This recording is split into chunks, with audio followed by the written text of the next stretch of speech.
Welcome to the Boswell Book Company virtual event series. Today is day 4,515 that Boswell Book Company has been in business. And tonight we are pleased to host Megan Abbott. Megan Abbott, Megan Abbott, the writer that People's Magazine just dubbed the master of dark female energy. She's joined in conversation tonight with Milwaukee area writer and critic Erin Lewenauer. Erin's writing's been in lots and lots of places. I'll name a few, like Publishers Weekly, Rain Taxi, the Minneapolis Star-Tribune, and a whole lot more. And she's going to interview Megan about her brand new book. Megan Abbott is, of course, the Edgar-winning author of 10 novels, including Give Me Your Hand, You Will Know Me, and Dare Me, the last of which was just adapted by the USA Network into a show of the same name, for which she is co-creator, executive producer, and showrunner, which that is a lot of hats on a television program. Very cool. Award nominations include the CWA Steel Dagger, the International Thriller Writers Award, the LA Times Book Prize, and 5 Edgar nominations, and her writings appeared in the New York Times, the LA Times, The Believer, many other places. She's a grad of Michigan and earned a PhD in English and American Lit from NYU, and she's here tonight with The Turnout, which is the book in my hands.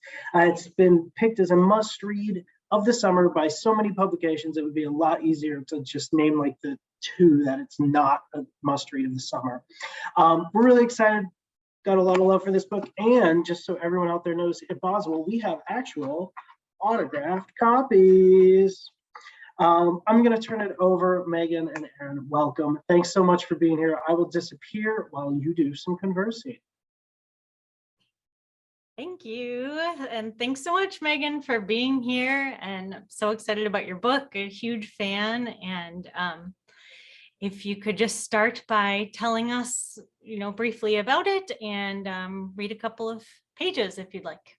Yeah, it's essentially the story of 2 sisters, Dara and Marie, and they run a ballet school that they inherited from their mother, who founded the school, and they operate it with Dara's husband Charlie, and they've essentially always sort of lived and worked together. They're this really tight unit, and just sort of a triad of dance, and live their whole life in dance. And they really make all their money from this annual production of the Nutcracker, and they're gearing up for that when there's an incident in the studio and they need some renovations, and they hire a contractor named Derek, who is very charismatic, seductive figure, and he really sort of upturns their lives.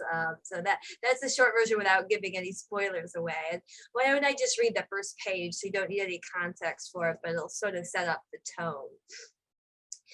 They were dancers their whole lives, nearly. They were dancers who taught dance and taught it well, as their mother had. Every girl wants to be a ballerina.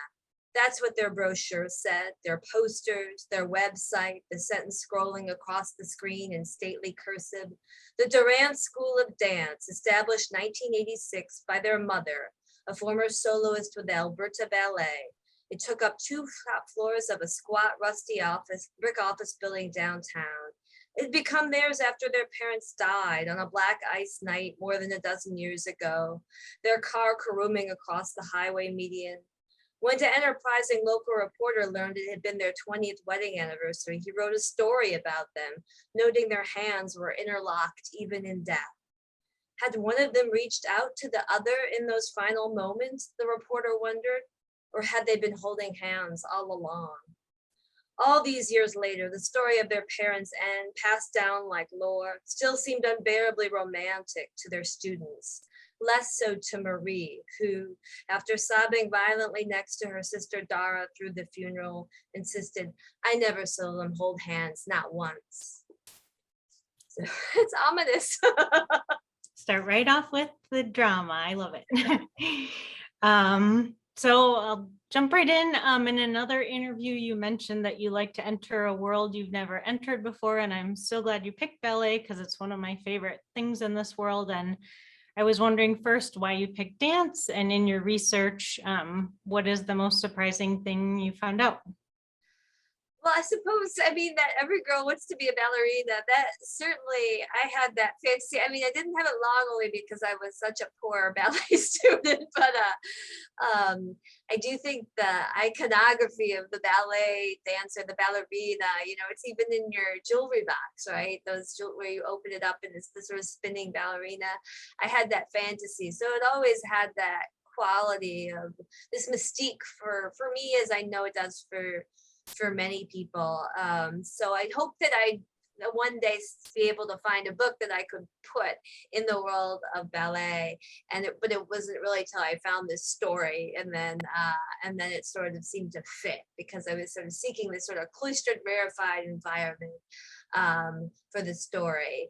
And you know, I found out. So I mean, the research was. It's always my favorite part. It's how I find I really want to research so much that I can sort of smell all the smells, taste all the tastes, hear the sound, feel it on the floorboards. So I just sort of just keep immersing myself. And I suppose one of the things that was surprising to me was the amount of ritual. And particularly, I sort of use it at the beginning of the book with the preparing of the point shoes. And maybe some of us have seen that before, or know that it happens, that you get this beautiful point shoe from this beautiful factory in France, and it's this beautiful satin thing, and then you essentially tear it apart so that it can become this sort of second skin. And I was sort of fascinated by all the different techniques that dancers had individualized to them on how they break it in for their foot, what they're, you know, some of them use hammers, some of them in a door, some of them would only use their hands, some of them, you know, light a match underneath, some of them, you know, all those different things, and how it was almost like this religious practice watching them. You can watch them on YouTube. If you Google this, you can literally see hundreds of videos of dancers doing it, and they all were very wedded to their approach. So that's when I knew I had a book, because it was just so great. Yes, that's a good one. And I know you mentioned this, but you danced for a while as a kid in Michigan. Do you think you could have or would have written this book without that experience, or how would it have been a different book? I think so. I mean, my experience was so, I mean, I knew right pretty quickly, and you really see if you have natural grace, or I mean, I think you have to have natural grace or natural athletic ability, and then one can be moved. You know, can you bring in the other element? And I had neither, so maybe it had a larger mystique, but I think it would have anyway. I think, and really as was the many generations that grow up going to the Nutcracker every holiday, that is sort of enthralled by the pageantry of the ballet, that I suppose the sort of operatic aspect, it feels so big and glamorous. And I had seen, you know, read about the Balanchine dancers, and so I think that would have happened anyway. Feels like my experience didn't move me away from it or towards it. It was already there. And I find your writing in general to have a lot in common with ballet. It's full of rigor and very detailed and bloody, of course. And the writing in this book especially was very balletic and dreamlike. Do you think a lot about writing style before beginning a book, or just jump in, or how does a book begin for you? The style finds itself. I think that sort of happens organically, or you hope it does. If it doesn't, then it's sort of the wrong book or the wrong point of view or something. So I usually kind of know when it's working because it feels specific in some way, rather than just sort of general, or sort of me finding something. And it usually starts with an image or a voice. And this one really started with Dara's voice, which you know, that first page I read, it's really, someone pointed this out to me, and they were really right earlier this week, that the first chapter is a little more distanced, and then you're really in, even though it's not first person, you're in Dara's point of view, and she is a very she's a very strong point of view about everything. So when I had that, I knew that that would set the tone, that she has a real way she believes things should be done. She's a very controlled and disciplined person, like a lot of dancers or athletes, and that that would carry through to her voice. And I also, something I found unusual, I love your chapter and section titles. I feel like so many books now forgo the titles.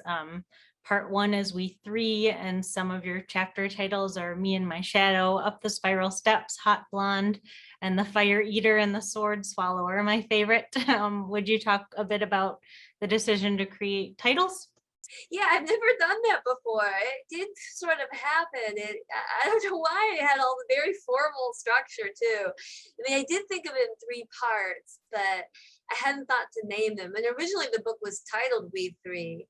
And then it became the title of the first part because very late, my editor Sally Kibb and I realized that it was the title was right there in front of our face with the Turnout, which made more sense. But I was having fun with those chapter titles. I must admit, I loved sort of finding what it would be after I wrote the chapter. It was sort of digging through to the suggestive phrase, and I guess I wanted it to have this kind of seductive energy where it keep pulling you into the next chapter, because it would sort of promise that you're going to go up the staircase now, that kind of thing. I wanted it to be like a whisper in the ear to the reader.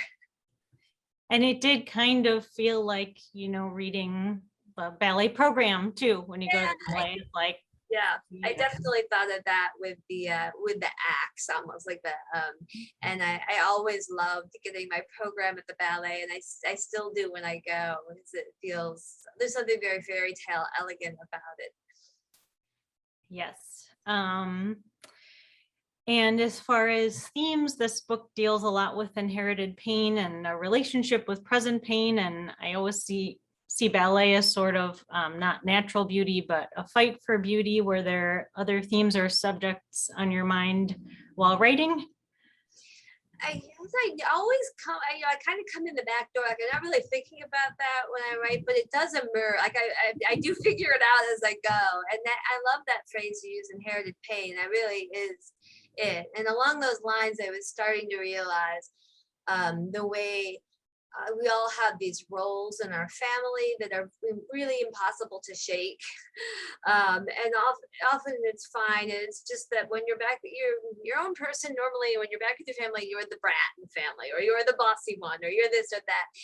And it's usually quite harmless and kind of fun, but it can become, in the case where the family is this small, where it's really just Dara, Marie, and Charlie, it's so rigid, and that they've never really left home, and that they're sort of arrested in certain ways. They're very glamorous to their students and in the town, this sort of blue collar town, but they've never really ventured beyond, and then what that does to you, to have never sort of broken through. It's sort of like being an adolescent forever, which some of us are anyway, but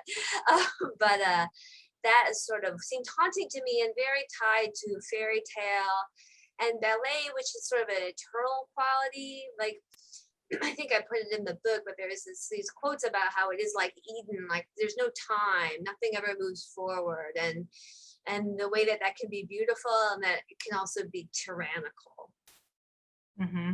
Yeah, the Milwaukee Ballet did here, I think a few years ago, Dorian Gray, and was talking about how that's kind of, I think it would be hard for the dancers to even perform that, because it's, it's like, that your time is so limited, you're old so quickly as a dancer and all of that.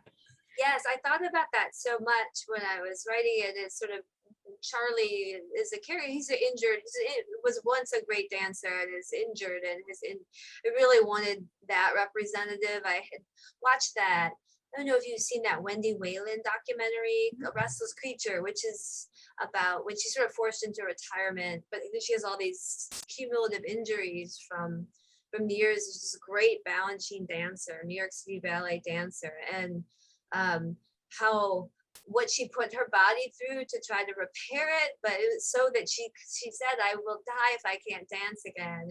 And she comes off as a pretty straight talker through the rest of it. That's not how she talks. She's not dramatic, but it was so sort of fundamental to her, and like this, her reason for existence had been taken away. So I wanted sort of that represented too, as you know from your experience, you know, with gymnastics, like that's, you know, one injury is the whole thing. Yeah, and on all our minds, seeing the Olympics and everything. Yes. So to talk more about your characters, Marie, Dara, and Derek, and a lot of the other characters seem somewhat villainous to me, which it just like a lot of villains. Do you see them that way? Did you construct them that way? Or do you just see them as more just complex people? Yeah, I never see that. I mean, I definitely see him as antagonists, but I would say that probably. But I mean, I have to admit, I could have written Derek forever. I would still be writing about him if I could. I so enjoyed him, because he's just not the kind of character I usually write. He is this contractor. He's very sure of himself.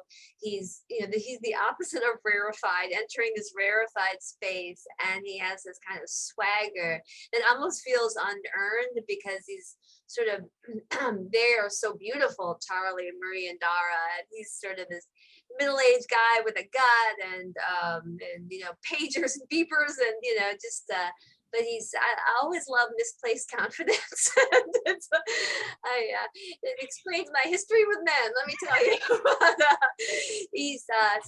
so I really enjoyed him, and yeah, I never really had that. You know, like the trickier thing for me are my sort of good characters, you know, the sort of getting them to reveal their secrets, or I guess it's sort of getting the protagonist to that's the thing I focus on more, is like everyone comes in clean, right, as a protagonist, or Dara and Marie and Charlie, and then trying to get at what their secrets are and how they're complicated too. And so that's sort of the dicier thing, but I do enjoy my antagonists, I must admit. Yes, Derek was definitely my favorite. And in your writing in general, you seem very drawn to subcultures, recently athletic ones, Dare Me being about cheerleading, and You Will Know Me about gymnastics. I guess, how do you see those worlds as different, or is there something specific that's been drawing you into groups of women? I mean, it's so interesting. You never really realize how your books tell on yourself till you've written enough of them that you can't hide what your fixations are. But it's certainly, I mean, I think the story has been different, but the with each one, just by the nature of it, but these certain themes emerge with all of them, which is sort of with cheerleading, with gymnastics, to a certain extent, even with science in my last book, but that's not physical, so it's a little different, but a science lab. And this with ballet, there is a little bit of an inherent conflict always between the individual and the team or squad or school, you know, is you're supposed to be doing something together, but there could really always only be one of this person. So there's always a sort of a star. There's a top girl, or there's the one who's going to be the elite gymnast. There's the ballerina that gets to be Claire, and the nutcracker. So that, I think, is really fascinating, and female ambition, and how complex it is, and how hard as a society we still really tangle with it. We don't like how it looks necessarily. And so in all of these, in cheer, gymnastics, and ballet, certainly there's this notion that you have to sort of wear this mask of serenity and happiness, and you're not supposed to let anyone see you sweat or show any, like, I mean, it's just sort of the opposite of how male sports in that way too. So I think that's another reason I am sort of trying to sort of figure that out. Mm-hmm. And you write a lot about family secrets, which is, a lot of teams, become second families. And Yes, no, that's so true. And they have just the same way you have your role in those families too that are hard to shake. And you do have your own rules in the team, like in the family, that sort of don't necessarily apply to the outside world. So I think that's really true. Mm. And I always like to ask about place. You're from the Detroit area, but you're in New York now and you've lived other places. Does that affect your writing, or do you like to write about place? I mean, place is so important to me, but it's sort of maybe it doesn't seem to be the case because I often don't name where we are, or even what state we're in, or I always, for the most part, really want them to feel like a little bit like you can plug your place in as much as possible, or some place that it feels familiar to you. So I always like it when I'll write a book and people will say, oh, I was sure that this was set in New Jersey, and someone else say, no, I was sure that was, Texas. I was sure. So I like to lead them almost like a fairy tale in that way, where you can it's sort of open-ended to you. But the things I wanted about it is I wanted it to be a place where there were not other arts. When I grew up in suburban Detroit, there was some arts in Detroit, but there certainly wasn't a ballet. There isn't a ballet, and then maybe one might come through once a year. But in my suburb, this little dance studio in a strip mall was really the place. And so I really wanted a place like that where the community really valued it, because this was their art. It would be so different if it were set in New York, for instance, where these are, it's so much when you can go to the New York City Ballet and there, all these other ballets, you have Alvin Alley Dance Company, you have all this sort of, it's at your footsteps. And for me, one of the reasons that I always was drawn to all the arts is that they were out of reach, and you had to fight for them. So that was one thing about the place that I wanted to be specific. But really, the place is really the studio and the house. Almost nothing occurs in that aren't those two places, which was also important to me, that their life is just this circuit between these sort of twin castles of their the house they grew up in and the studio they grew up in, and that they would never leave it, and the claustrophobia of that. Right, and it's a good set too, because it's like being at the studio on stage. And then I love the scenes that were more backstage of Dara and Charlie smoking and having their tea and plotting things out. So yeah, it's sort of the smoking thing. A couple people ask me, it's sort of like the one area where you can get away with a lot of smoking because dancers still often do smoke, even if they don't admit it. That's true. And your book is so steeped in symbols, the Turnout being the main one, but that's very similar to popular ballet stories. Is this something you thought a lot about when writing or revising?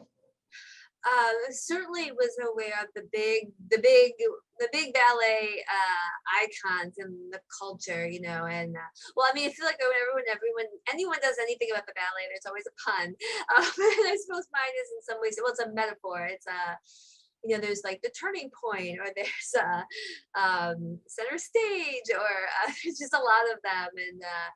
And so certainly I was always trying to avoid cliches or something that we'd seen before. But I'd say in terms of other versions of it, The Red Shoes was a really big influence, which I think is sort of the one movie that ballet dancers still all like. And that loomed very large for me. It is sort of a different, it's very much about the obsessive artist, more than anything. So it's so that I didn't feel like I was going to get too close to that, because this isn't about that. So yeah, you are tangling with a lot when you take these things on, because people have very firm feelings about ballet too.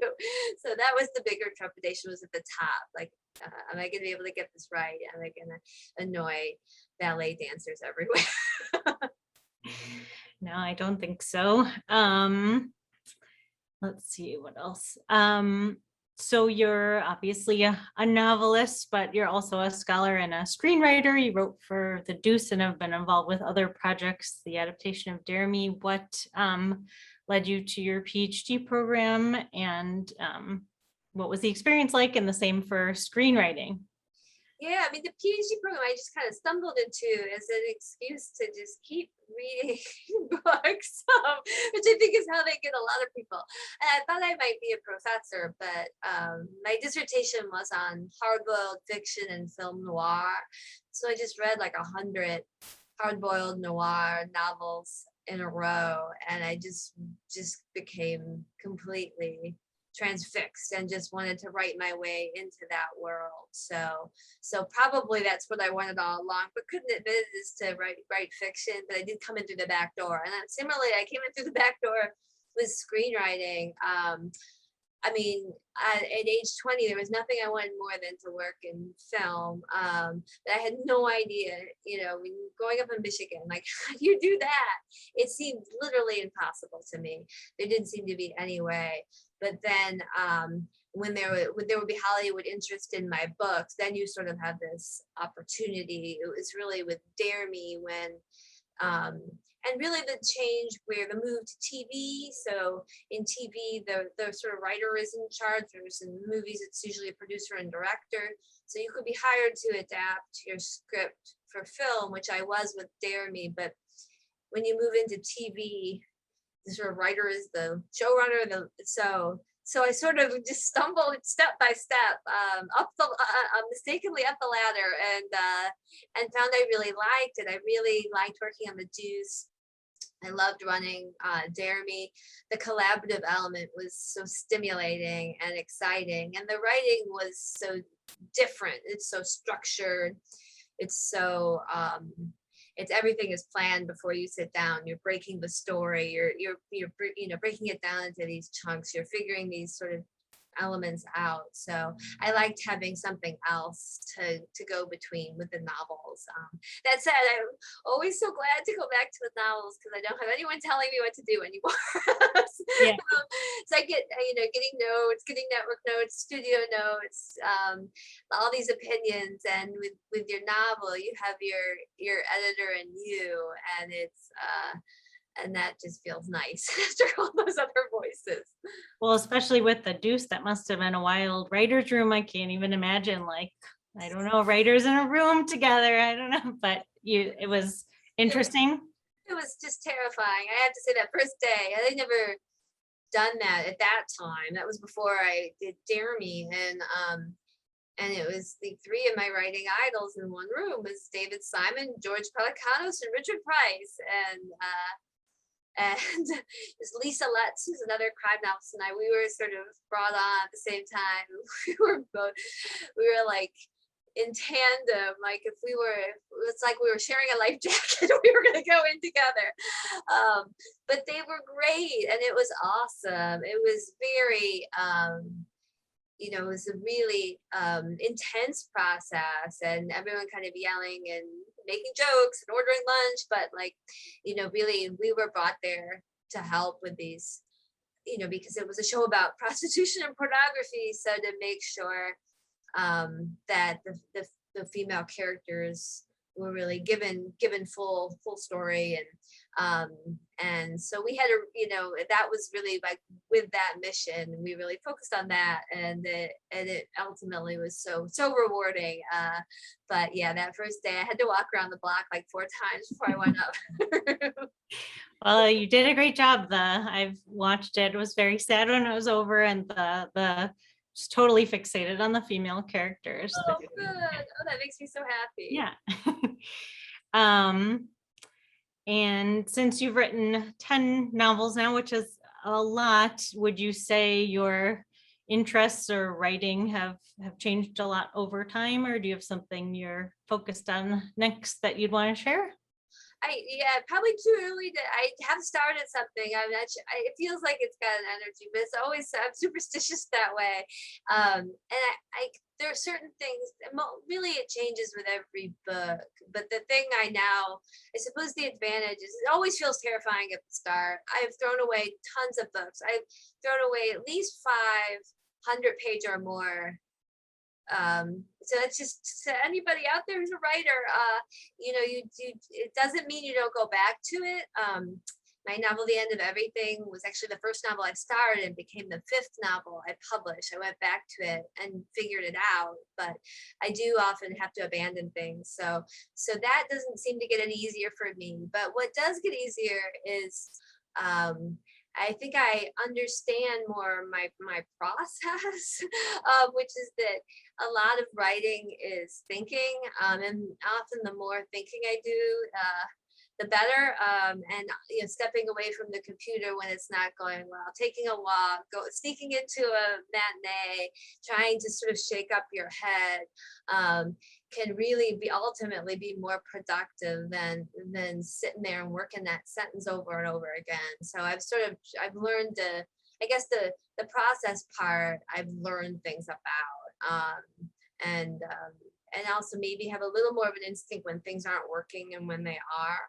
But the rest, it's like, I mean, I often don't know many things until I give it to my first reader. It's really, every time it feels like going into the abyss. Mhm. Not to be dramatic about it, but No, I agree. Yes. Yes, especially this past year. I was gonna, of course, because this is a bookstore event, you want to know who you like to reread or what you're reading now? Yeah, I just read an amazing book that's coming out later this fall, which is Alison Galen's The Collective, which is like, really is this wonderful thriller. Don't read too much about it, I would tell people, but it terrified me, and it feels very of our moment. And it kind of reminded me of the best of Ira Levin, who wrote Rosemary's Baby and Stepford Wives. And it's really social. There's just these social issues but she has this sort of thriller momentum to it that was really captivating. I really loved that. And I also I'm just started William Boyle's new book. So some crime writers out there might know he's one of the best writers out there now, and he has a new book coming, Shoot the Moonlight Out, which comes out this fall. But those are like I was lucky enough to get galleys of both of those, so those I would recommend. And there's some writers I go back to a lot. It's like Shirley Jackson, always sort of a go-to. I'll go back to a writer whose prose is very different from mine, but that I admire, so I don't get distracted with my own work. So I'll read someone like Willie Vlautin or someone like that who has such immersive novels. How about you? What are you reading now? It's kind of all over the place, but I do love to read anything in the dance world, for sure. I'm sure you've read something like Kelsey Kirkland's, Yes, that was that shocked me when I read it in high school or whenever that was. That was really big for me with this book, because I remember reading it in high school, and then I returned to it for this, and how she talks actually explicitly about the turnout and the achieving that position, but really everything, because she's so in her head, and she really makes you feel like she's had a very difficult experience, and it was a quite controversial book when it came out. Everyone in ballet world got very mad at her, but feels very, very resonant now when I think of what's been happening in gymnastics. Simone Biles, sort of her talk about the emotional and mental toll, and how uncared for that side of it is. And she really paid a price for that. And she's so hard on her own, on herself. She was so hard on herself, and is now hard on her. In the book, she's hard on herself for being so hard on herself, which is, I love that one. Yeah, it was very brave, and is really still very relevant. I have 2 questions from Tim Hennessy. He sent me these. He couldn't be here, but he's a local bookseller, writer, and friend. And he said, you wrote recently about Photographers that inspired you when Nan Golden appeared on The Deuce. Did you have the chance to absorb any of her visual instincts? Did she have any input on the visual look of her scene?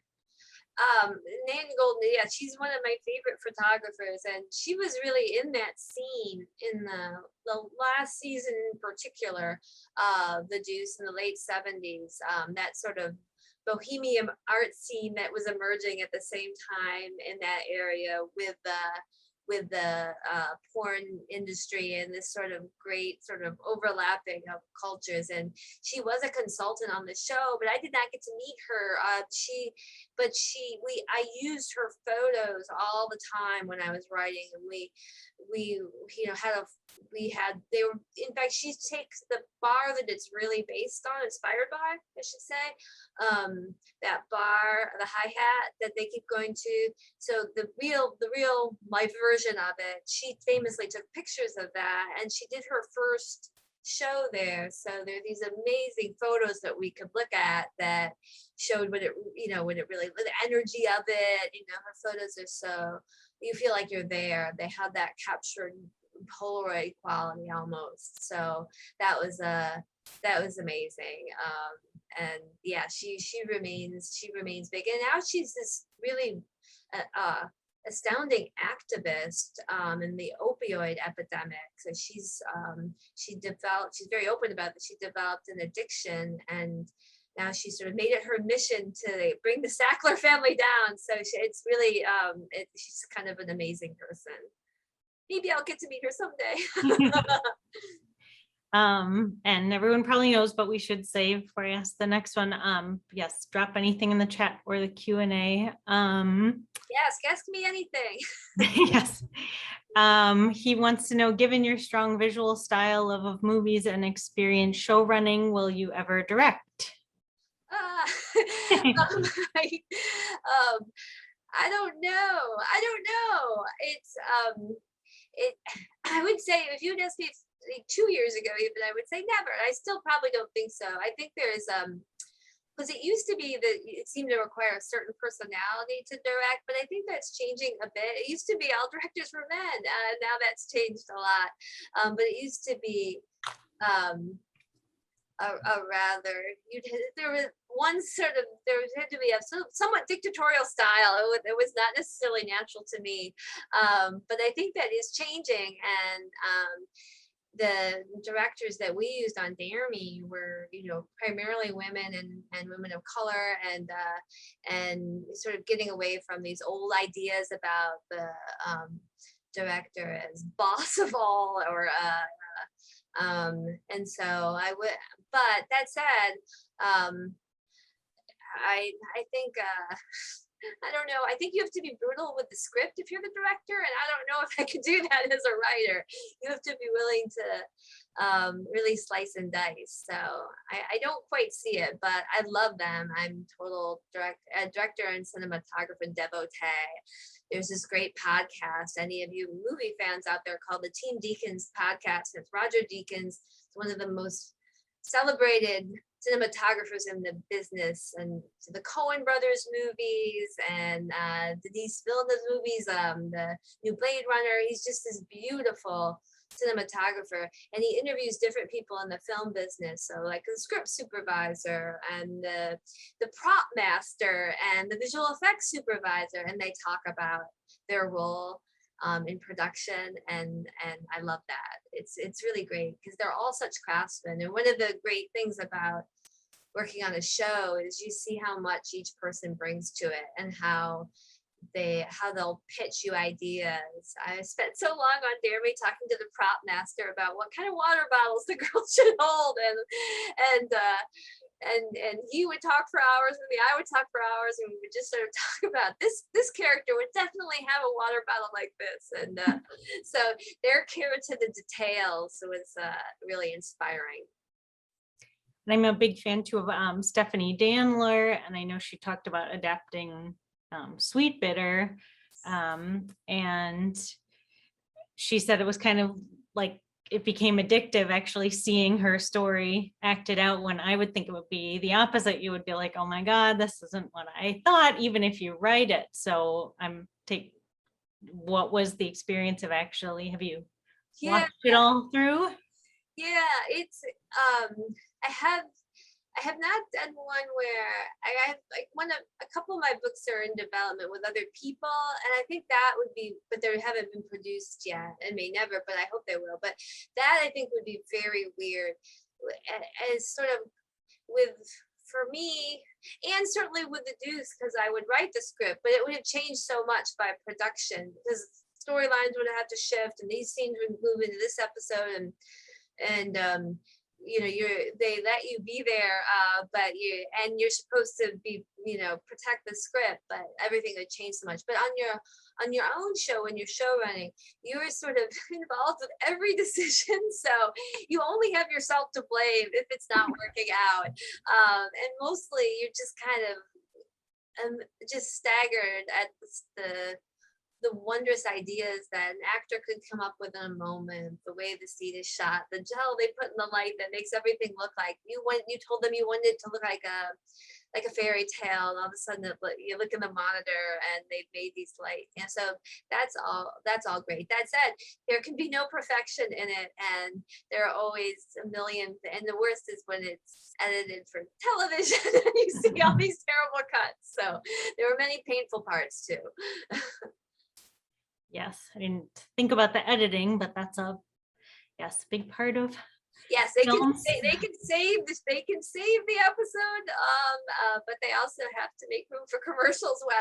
Originally, now Jeremy's on Netflix, but originally it was on cable, so there were commercials. This is nothing more heartbreaking than seeing your beautiful moment interrupted by an ad for mattresses. Oh no, you didn't even think about that. So the question from Gerard about hula hooping, he's asking, so I'm assuming this has to do maybe with your writing routine, or maybe not. I know Gerard, and I think this is probably from Instagram, but I do hula hoop, and I do have a hula hoop in my living room. Oh, and it was in the Times. I did this thing where they, you know, you should talk about things in your apartment, and there was a picture with my hula hoop in it too. But I do hula hoop in the evening to exercise, especially intense during the pandemic. So trying to keep my waistline trim. So, but it's good for thinking. No, it doesn't sound creepy, Gerard. I saw you just say, it didn't sound creepy. It doesn't. I fully embrace, and since I have two weird hobbies, jigsaw puzzles and hula hoops, and since I've revealed them on Instagram, I've found many others have one or both, and even weirder habits. So. Well, and I know you've written a little bit about superstition too, which is, of course, the dance world is also. Yes, exactly. And sports, so much. And that's like the twisties in gymnastics, or like the yips in baseball, or like, yeah, all of those, all of that is there's a real crossover. Were there any books you read growing up that made you think you wanted to be a crime writer, or just a writer in general? I don't know why, but I don't think I really thought of that as a job. I mean, which I should have. And my parents are both writers. My dad it was academic writing, but like political theory. But to that I could see my way to. But I certainly did not. I don't know why. It's a funny thing. I don't know. Maybe this relates to the female ambition of my generation. It felt too far. So it really came later. It had to sneak up on me, I suppose, or demand to be heard. Makes sense. Let's see. Oops, my screen is fuzzy. Gerard's asking about, watched or thought about noir film? Oh yes, let's see. I've had a lot of good noir watches in the last year and a half. Well, there's this great on the is that from Stewart?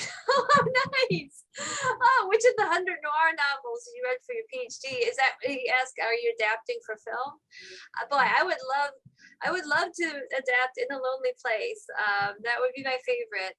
That's my favorite film noir and my favorite noir novel. And original adaptation is so different than the book, but I would love to do one that's the book.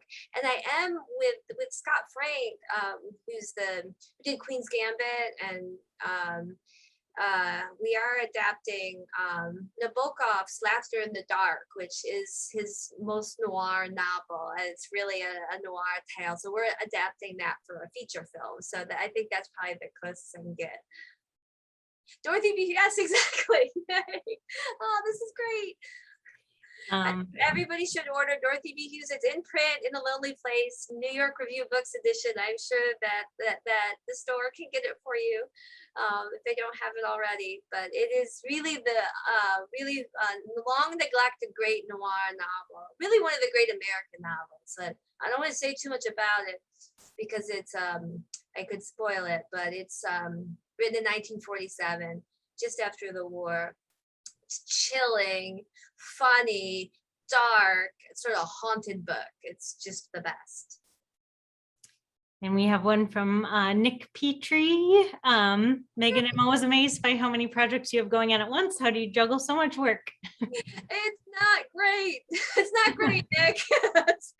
I did take on a lot during the pandemic. I'm hoping things will even out.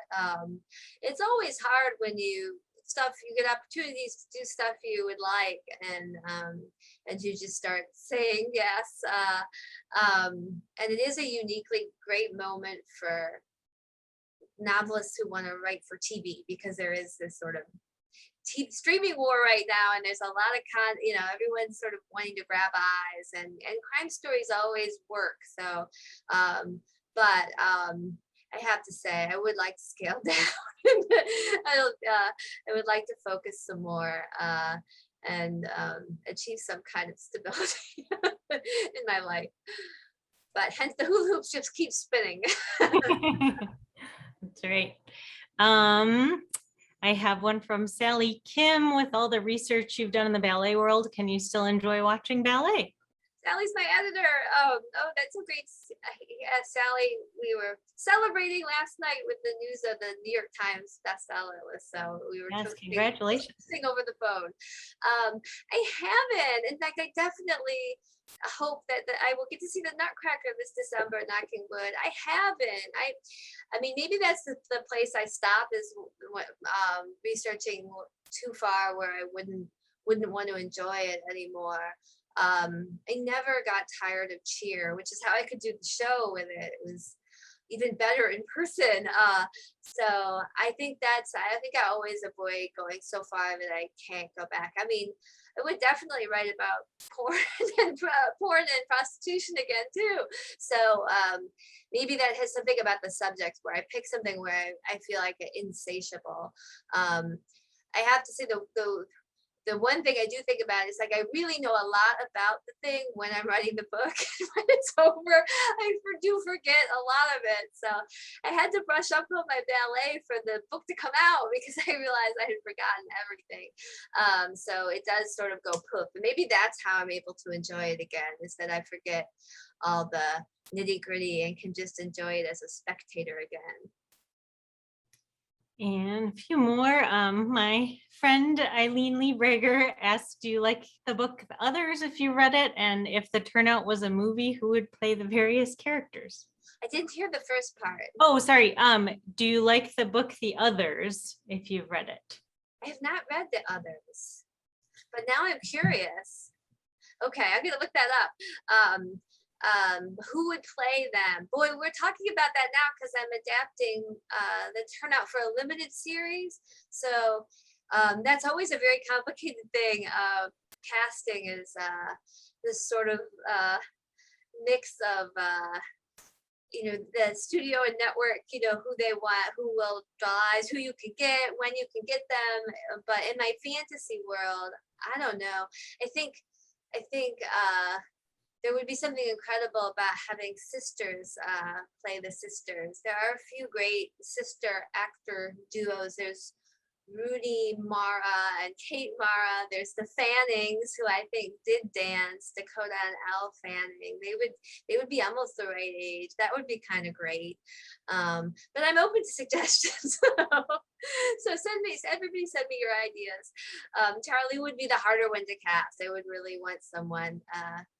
A lot of actresses have danced, but it's harder to get. Maybe Jamie Bell.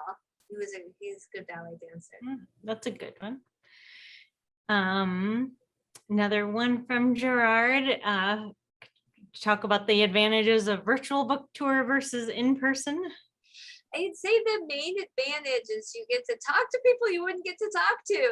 Often you're just up there by yourself most of the time. And I got to meet you this way, and I've done events with Gillian Flynn and Alastair Burke and Ivy Picotte, so Ruman Alam. It's been like all these people that I would never get because they wouldn't just follow me around the country or be able to be free on a random weeknight. So the downside is that I don't get to talk to everybody after and get book recommendations and then go get beers together and all that fun stuff that is what really is the best part of book tour is the after hour chat and getting recommendations from all around and getting to go to the great local place for tacos and all of that stuff. So I'm hoping that maybe we come up with some kind of hybrid of these, because I'd like to see people again.